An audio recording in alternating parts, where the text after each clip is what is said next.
নমস্কার বন্ধুরা, আজ আপনাদের জন্য নিয়ে এসেছি একদম ঘরোয়া স্বাদের একটি অসাধারণ রেসিপি, মাছের টক। টক ঝাল মিষ্টির মেলবন্ধনে তৈরি এই পদটি বাঙালির খাবার টেবিলে একেবারেই আলাদা মাত্রা এনে দেয়। ঘরে অতিথি আসুক বা সাধারণ দিনের লাঞ্চে মাছের টক মানেই স্পেশাল কিছু। আমরা সকলেই বানাতে পারি, তবে আমি কিভাবে বানালাম সেটাই আজকে শেয়ার করব। চলুন তাহলে দেরি না করি শুরু করি আজকের রেসিপি। আজকের রেসিপি বানানোর জন্য নিয়ে নিয়েছি কয়েক পিস রুই মাছ। তো মাছগুলিকে খুব ভালো করে ধুয়ে নিয়েছি। এখন মাছের মধ্যে দিয়ে দেব খুব সামান্য পরিমাণ হলুদ গুঁড়ো, আর তার সাথেই দিয়ে দেব পরিমাণ মতন লবণ দিয়ে মাছগুলিকে বেশ ভালো করে মেখে নেব। ঘরোয়া সাধারণ কিছু উপকরণ দিয়েই তৈরি হয়ে যায় এই মাছের টক। খুব সহজ এবং সাধারণ একটি রেসিপি আজকে আপনাদের সঙ্গে শেয়ার করছি। ভিডিওটি প্রথম থেকে শেষ অবধি দেখার অনুরোধ রইল, আর অবশ্যই করে একটা লাইক করে দেবেন। তো এদিকে নিয়ে নিয়েছি আমি ছোটো বাটির 1 বাটি পরিমাণ বড়ি, আর এখানে বেশ কিছুটা পরিমাণ তেঁতুল আগে থেকেই জলে ভিজিয়ে রেখে দিয়েছি। তো অবশ্যই করে তেঁতুলটা জলে ভিজিয়ে রেখে দেবেন, কারণ তেঁতুলের পাল্পটা আজকে টকে ব্যবহার করব। এদিকে গ্যাসের মধ্যে একটা কড়া বসিয়ে দিয়ে কড়াতে দিয়ে দিলাম 1/2 চামচ পরিমাণ 5 ফোড়ন। এখন শুকনো কড়াইয়ে 5 ফোড়নটা বেশ কিছুক্ষণ সময় নিয়ে একটু ভেজে নেব। সুন্দর গন্ধ আসলে 5 ফোড়নটা নামিয়ে গুঁড়ো করে নেব। আর এই 5 ফোড়নের গুঁড়োটাই আজকের রেসিপিতে ব্যবহার করব। তার কারণে আজকের রেসিপিটি স্বাদ এবং গন্ধ দুটোই লাগবে অসাধারণ।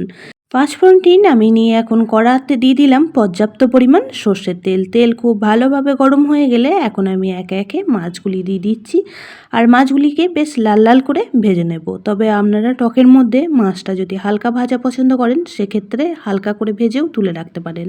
আমার বাড়ির সকলে মাছটা একটু কড়া ভাজা পছন্দ করে, সেই জন্য মাছগুলিকে আমি বেশ কিছুক্ষণ সময় নিয়ে একটু ভেজে নেব, তারপর তেলটা ঝরিয়ে তুলে রাখবো। মাছের টক খেতে আমরা কম বেশি সকলেই পছন্দ করি। তো এই পর্যায়ে মাছগুলিও খুব সুন্দর করে ভাজা হয়ে গেছে। এখন তেলটা ঝরিয়ে একটা পাত্রে তুলে রাখবো। পুরনো বন্ধুরা সবসময় আমার পাশে থেকে আমাকে এতটা সাপোর্ট করার জন্য অনেক অনেক ভালোবাসা। নতুন বন্ধুরা যারা চ্যানেলে ভিজিট করছেন, চ্যানেলটি এখনও পর্যন্ত সাবস্ক্রাইব করেননি, তাদের কাছে অনুরোধ রইল চ্যানেলটি সাবস্ক্রাইব করে পাশের বেল আইকনটি অল করে দেবেন। তাহলে আমি যখনই কোনো ভিডিও দেব, নোটিফিকেশন সবার আগে আপনাদের কাছে পৌঁছে যাবে। মাছগুলি ভেজে তুলে নেওয়ার পর কড়ার মধ্যে যে অবশিষ্ট তেলটা রয়েছে তার মধ্যেই বড়িগুলিকেও এখন লাল লাল করে ভেজে নেব। আজকে মাছের টকে আমি বড়ি ব্যবহার করেছি। আপনারা চাইলে বড়ি ছাড়াও শুধু মাছ দিয়েও টকটা বানিয়ে নিতে পারেন, তবে বড়ি দিলে বড়িগুলিও কিন্তু খেতে অসাধারণ লাগে। তো এই পর্যায়ে বড়িগুলিকেও লাল লাল করে ভেজে নিয়েছি। এখন তেলটা ঝরিয়ে তুলে রাখবো। বড়িগুলি ভেজে তুলে নেওয়ার পর কড়ার মধ্যে যেটুকুনি তেল রয়েছে তার মধ্যেই বাকি রান্নাটুকুনি করে নেব। ফোড়নেই দিয়ে দিলাম 2টো শুকনো লঙ্কা মাঝখান থেকে টুকরো করে, আর তার সাথেই দিয়ে দিচ্ছি এখানে 1/2 চামচ পরিমাণ 5 ফোড়ন। টকের মধ্যে এই 5 ফোড়নের ফ্লেভারটা কিন্তু দুর্দান্ত লাগে। কয়েক সেকেন্ড সময় নিয়ে ফোড়নটিকে একটু ভেজে নেব। ফোড়ন থেকে মিষ্টি গন্ধ আসলে এখন আমি দিয়ে দিচ্ছি তেঁতুলের পাল্প। তেঁতুলটা জলে ভিজিয়ে রেখে দিয়েছিলাম, হাতে করে চটকে পাল্পটা বের করে নিয়েছি, আর সেই পাল্পটাই দিয়ে দিলাম। তো এখন এর মধ্যে দিয়ে দিচ্ছি 1/2 চামচ পরিমাণ লবণ। অবশ্যই এখানে স্বাদ অনুযায়ী লবণটা ব্যবহার করবেন। আর এখানে দিয়ে দিলাম 1/2 চামচ পরিমাণ হলুদ গুঁড়ো। তো এখন তেঁতুলের পাল্পটার সঙ্গে হলুদ আর লবণটা খুব ভালো করে মিশিয়ে নেব, আর মেশানো হয়ে গেলে বেশ কিছুক্ষণ সময় নিয়ে একটু ফুটিয়ে নেব।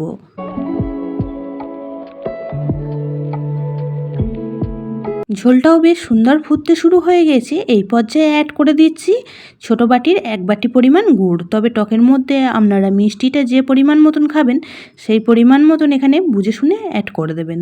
আজকে আমি টকটা গুড় দিয়ে বানাচ্ছি, আপনারা চাইলে চিনি দিয়েও বানিয়ে নিতে পারেন। গুড়টা এখন ঝোলের মধ্যে বেশ সুন্দর করে মিশিয়ে নেব, আর বেশ কিছুক্ষণ সময় নিয়ে একটু ফুটিয়ে নিয়েছি।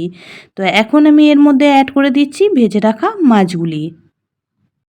তবে টকের মধ্যে টক ঝাল মিষ্টির পরিমাণটা আপনারা আপনাদের হিসাব মতন এখানে ব্যবহার করবেন। সমস্ত মাছগুলি দিয়ে দিলাম, আর তারই সাথে এখন ভেজে রাখা বড়িগুলিও দিয়ে দিচ্ছি।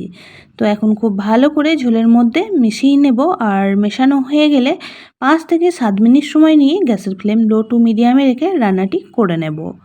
রেসিপিটি একদম সহজ কিন্তু স্বাদ একদমই স্পেশাল। রেসিপিটি আজই বাড়িতে ট্রাই করে দেখুন, আশা করছি সকলের খুবই ভালো লাগবে। তো বেশ কিছুক্ষণ সময় নিয়ে টকটা ফুটিয়ে নিয়েছি। এখন ওপর থেকে দিয়ে দেব যে পাঁচফোড়নটা গুঁড়ো করে রেখে দিয়েছিলাম, সেই পাঁচফোড়ন গুঁড়ো। আর এই পাঁচফোড়ন গুঁড়োটা দেওয়ার কারণে কিন্তু রেসিপির স্বাদটা এবং গন্ধ দুটোই অসাধারণ লাগে। আর এখন কিন্তু চারিদিকে এতটাই সুন্দর একটা গন্ধ বের হচ্ছে যে না বানিয়ে খেলে বুঝতেই পারবেন না। তাই অবশ্যই করে একদিন বানিয়ে ফেলুন আর আমাকে কমেন্ট বক্সে জানান যে আপনাদের কেমন লাগলো। টকের ঝোলটা আমি একটু ঘন করে বানিয়ে নিয়েছি, আপনারা চাইলে একটু পাতলা করেও নামিয়ে নিতে পারেন। তো গুঁড়ো মশলাটা দিয়ে 2 মিনিট সময় নিয়ে রান্নাটি করে নিয়েছি। একদমই রেডি আমাদের মাছের টক গরম গরম ভাতের সাথে পরিবেশন করার জন্য। এখন গ্যাসের ফ্লেমটা অফ করে একটা পাত্রে নামিয়ে নিলাম। দেখতে যতটাই লোভনীয় হয়েছে, খেতেও কিন্তু দুর্দান্ত হয়। আজকের রেসিপি কেমন লাগলো অবশ্যই আপনাদের মতামত কমেন্ট বক্সে জানাবেন। যদি বেশি ভালো লেগে থাকে বন্ধু ও পরিবারের সাথে একটা শেয়ার করে দেওয়ার অনুরোধ রইল। সকলে খুব ভালো থাকবেন, সুস্থ থাকবেন। আবারও দেখা হচ্ছে অন্য কোনো ব্লগ বা রেসিপির সাথে। ততক্ষণের জন্য সবাইকে টাটা।